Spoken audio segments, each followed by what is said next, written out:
अस्सलाम वालेकुम viewers, my name is Umar. आप देख रहे हैं मेरा YouTube channel economics classes. Topic है आज का हमारा economic development and economic growth. तो इकोनॉमिक डेवलपमेंट को हम डिस्कस करते हैं। Economic development mean increase the real national income of country over a long period of time.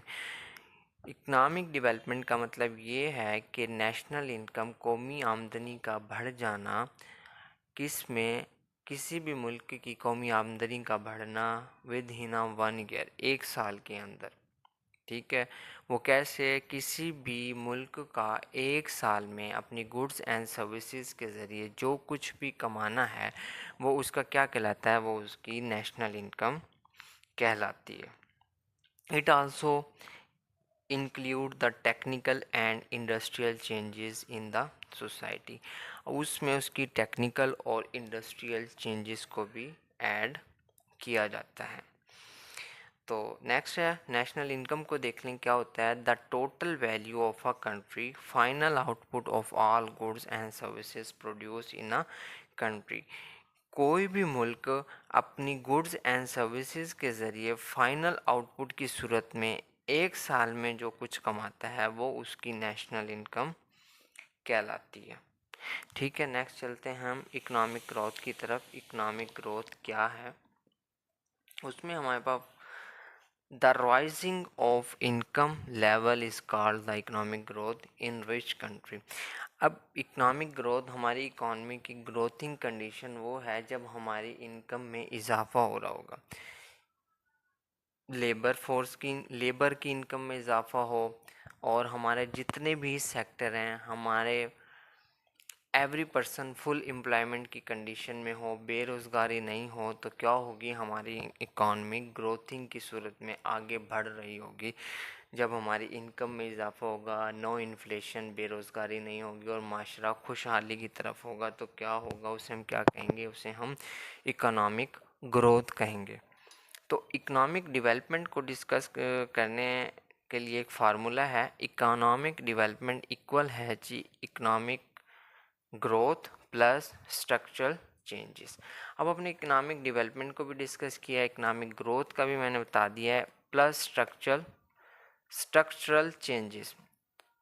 और इसके स्ट्रक्चर चेंजेस के कुछ ऑप्शन हैं, उसको हम आगे डिस्कस करते हैं। फर्स्ट ऑप्शन है हमारे पास, उसमें है ऑक्यूपेशनल चेंजेस, पेशा वराना तब्दीलियाँ। In process of economic development the percentage of labour force change primary sector. अब वो कह रहा है इकोनॉमिक डेवलपमेंट के लिए हमें क्या चेंज करना होगा? अपना प्राइमरी सेक्टर को चेंज करना होगा। प्राइमरी सेक्टर हमारा क्या है? Farming, fishing and food stuff. Farming, fishing और फूड स्टफ को हमने चेंज करना होगा। And change the secondary manufacturing industrial base.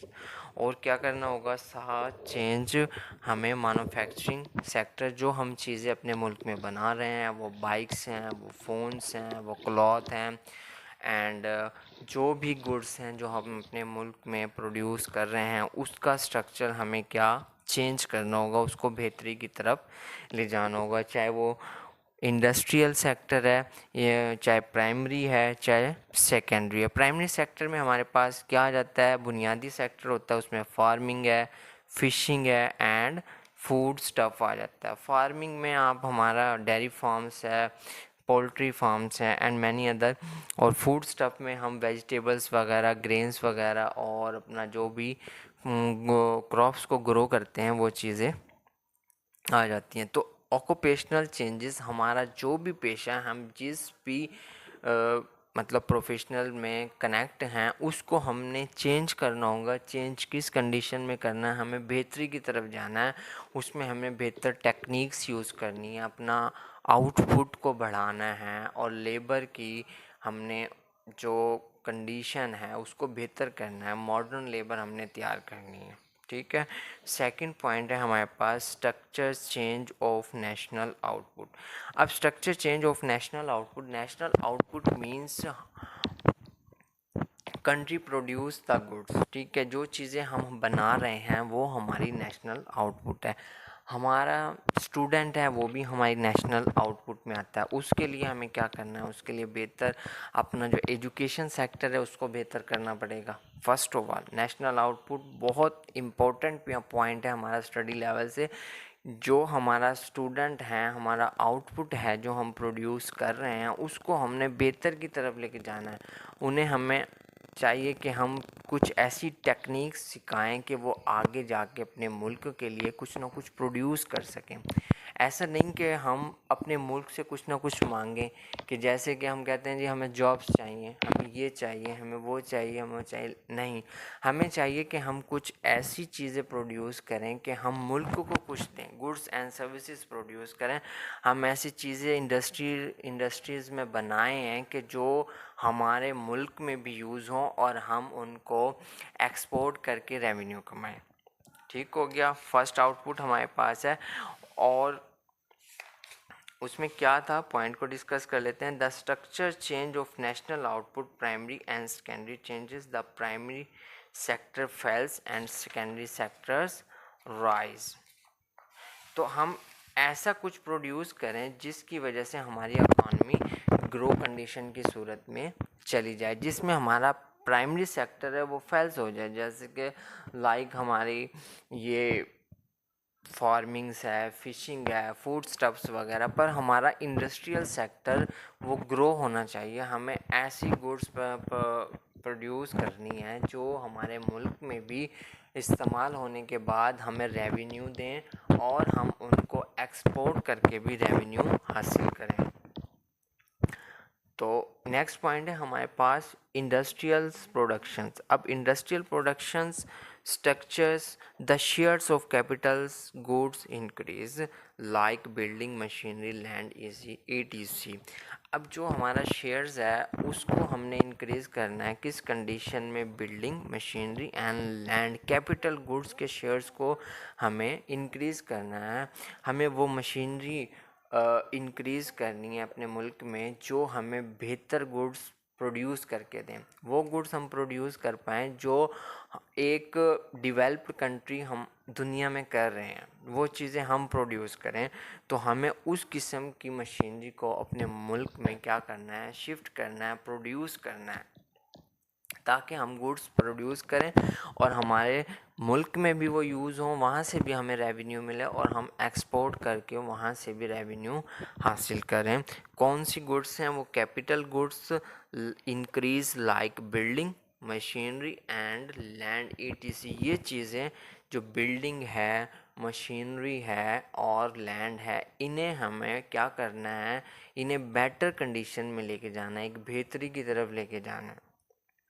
The shares of consumer goods decrease and the economy convert. अब जो शेयर्स जो कंज्यूमर गुड्स है उसको क्या करना है, उसको डिक्रीज करना है। कंज्यूमर गुड्स क्या है, जो हम गुड्स यूज़ करते हैं। Every person use the goods in the world, those goods consumer goods. तो उन चीज़ों के शेयर्स को हमने, कंज्यूमर गुड के शेयर्स को इकोनॉमिक डेवलपमेंट के लिए क्या करना है, हमें डिक्रीज़ करना है। और जो कैपिटल गुड है उन्हें इंक्रीज़ करना है। जब हम कैपिटल गुड्स के शेयर्स को इंक्रीज़ करेंगे तो हमारी इकॉनमी में क्या होगा, बेहतर गुड्स प्रोड्यूस होंगी और हम भी यूज़ करेंगे। जब वो एक बेहतर मॉडर्न कंडीशन में होंगी तो अदर कंट्री को हम एक्सपोर्ट करके हम रेवेन्यू हासिल करेंगे। तो उसका रिज़ल्ट क्या होगा हमारे पास, and the economy convert industrial based, और हमारी इकॉनमी इंडस्ट्रियल बेस में कन्वर्ट हो जाएगी। हमारी इकॉनमी में इंडस्ट्रियाँ ग्रो करेंगी, इंडस्ट्रियाँ बढ़ जाएंगी। ठीक है, अब जैसे कि अब इंडस्ट्री हमारे मुल्क में 3, 4, 10% हैं और ज़्यादातर हमारा मुल्क किस पर डिपेंड कर रहा है। मैं पाकिस्तान की बात कर रहा हूँ, हमारा मुल्क डिपेंड करता है एग्रीकल्चर पर। तो हमने उस सेक्टर को कन्वर्ट किस में करना है, उस सेक्टर को हमने इंडस्ट्री में कन्वर्ट करना है। उसका रेवेन्यू हमें ये मिलेगा कि हम ख़ुद भी एक बेहतर गुड्स को यूज़ करेंगे और हम अदर कंट्री को भी एक्सपोर्ट कर पाएंगे। और रिज़ल्ट क्या होगा, the economy convert industrial base, और हमारी इकॉनमी इंडस्ट्रियल बेस में कन्वर्ट होगी टू द एग्रेरियन बेस से। एग्रेरियन बेस्ड से हम इंडस्ट्रियल बेस्ड में कन्वर्ट हो जाएंगे। नेक्स्ट पॉइंट है हमारे पास फॉरेन ट्रेड स्ट्रक्चर। अब फॉरेन ट्रेड स्ट्रक्चर्स को the shares of primary goods in export decrease and the shares of manufacturing capital goods export is increase. तो हमने क्या करना है, जो प्राइमरी गुड्स है उनकी एक्सपोर्ट को डिक्रीज़ करना है। प्राइमरी गुड्स जैसे कि हमारी जो नॉर्मल बुनियादी चीज़ें हैं उनको हमने क्या करना है, उनकी जो हम एक्सपोर्ट कर रहे हैं उसको डिक्रीज़ करें। And the shares of manufacturing capital good export is increase. और कैपिटल गुड्स की एक्सपोर्ट को, कैपिटल गुड्स के ज़रिए हम मशीनरी इंडस्ट्रियल के ज़रिए जो चीज़ें हम बना रहे हैं, जैसे लाइक हमारी गारमेंट्स हैं, लाइक हमारा टेक्निकल प्रोडक्ट्स हैं, इलेक्ट्रिक प्रोडक्ट्स हैं, मोबाइल्स हैं, और भी मैनी अदर थिंग्स हैं, उसको हमने क्या करना है, इस कंडीशन में डेवलप करना है कि वो हम एक्सपोर्ट कर पाएँ।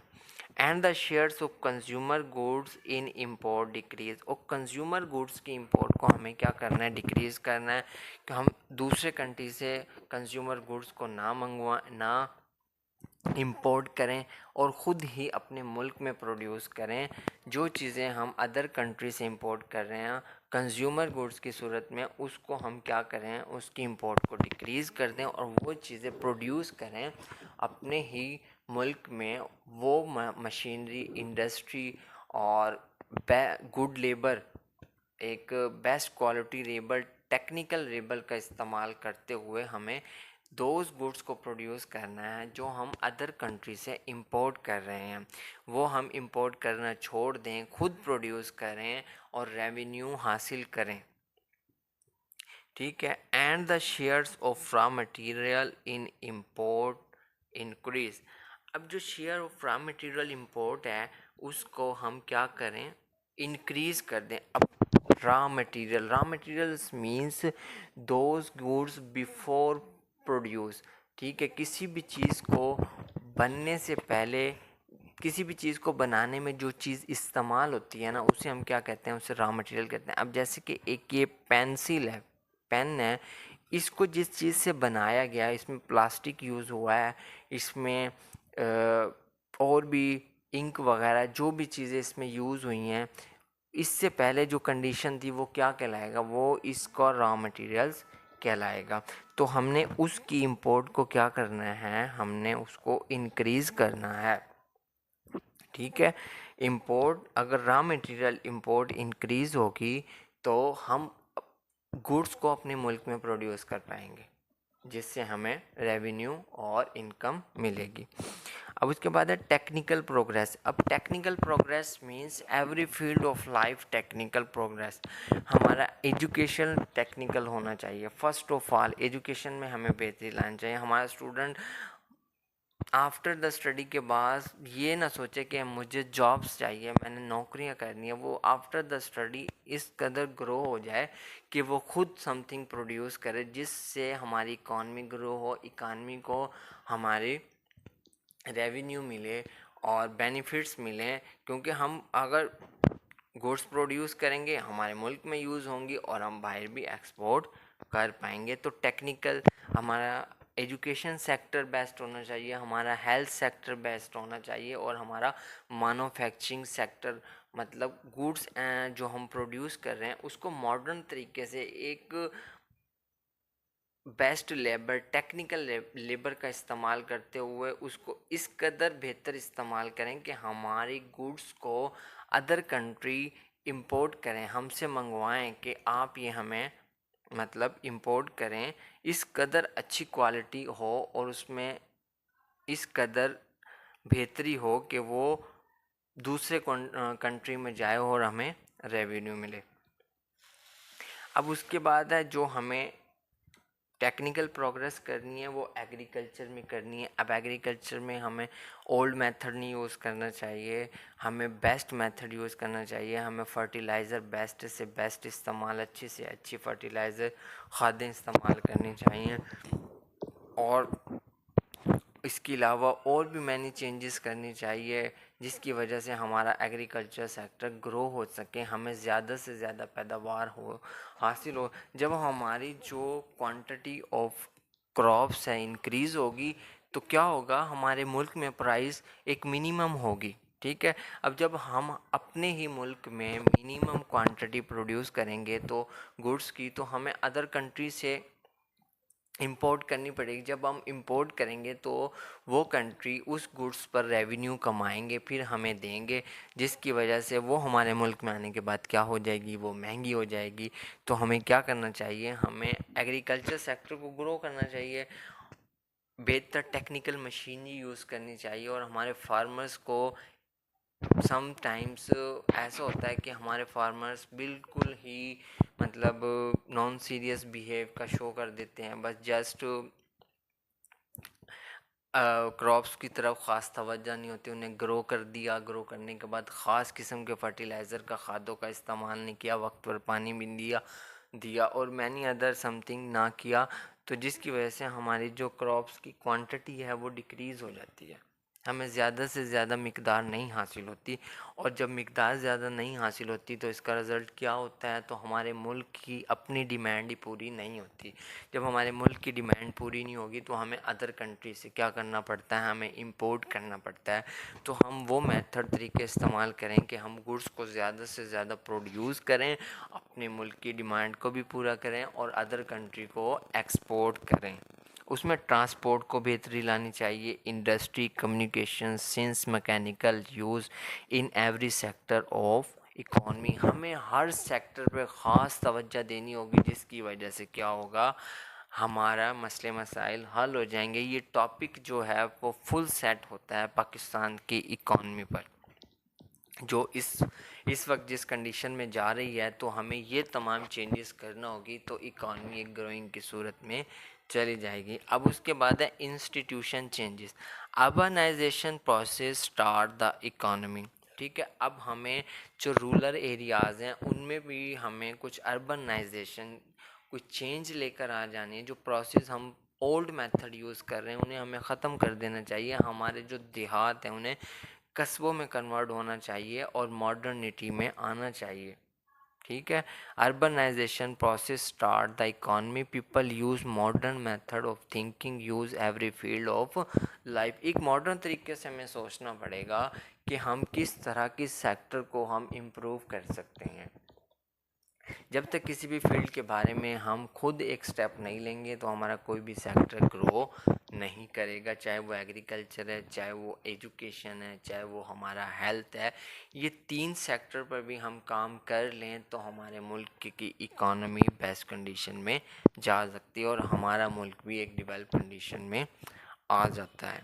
अच्छा, सिंस मैकेनिकल, यहाँ थे हम, method of thinking use every field of life, use the credit cards and plastic cards। अब हम ट्रांजैक्शंस में जो उसमें क्रेडिट कार्ड्स और प्लास्टिक मनी का इस्तेमाल करें। ठीक है, ये एक मॉडर्निटी है। कैश ट्रांजैक्शन में जो क्रेडिट कार्ड है, आप किसी भी वक्त किसी भी अकाउंट में पैसे को ट्रांसफ़र, मनी को ट्रांसफ़र कर सकते हैं। अदरवाइज़ उसके कि आप जाके बाय हैंड किसी को पेमेंट करके आएँ, सबमिट करें, उसमें आपका वक्त का ज़िया है और आपका एक्सपेंडिचर भी बढ़ जाता है। इस कंडीशन में आपका वक्त का ज़िया भी नहीं है और जो एक्सपेंडिचर उस कंडीशन में आता है कि आप किसी को पेमेंट बाय हैंड कर कराएंगे तो उसमें आपका फ्यूल एडजस्टेड चार्जेस आ जाते हैं। आप ट्रांसपोर्ट अगर अपनी है उसमें फ्यूल के चार्जेस आ जाते हैं, या आप प्राइवेट के अलावा आप लोकल ट्रांसपोर्ट में सफ़र करते हैं उसके भी चार्जेस आ जाते हैं। फिर उसके बाद है female labour force participate increase. अब हमें एक मेन और इम्पोर्टेंट पॉइंट है कि हमें फ़ीमेल पार्टिसिपेशन को भी इंक्रीज़ करना पड़ेगा।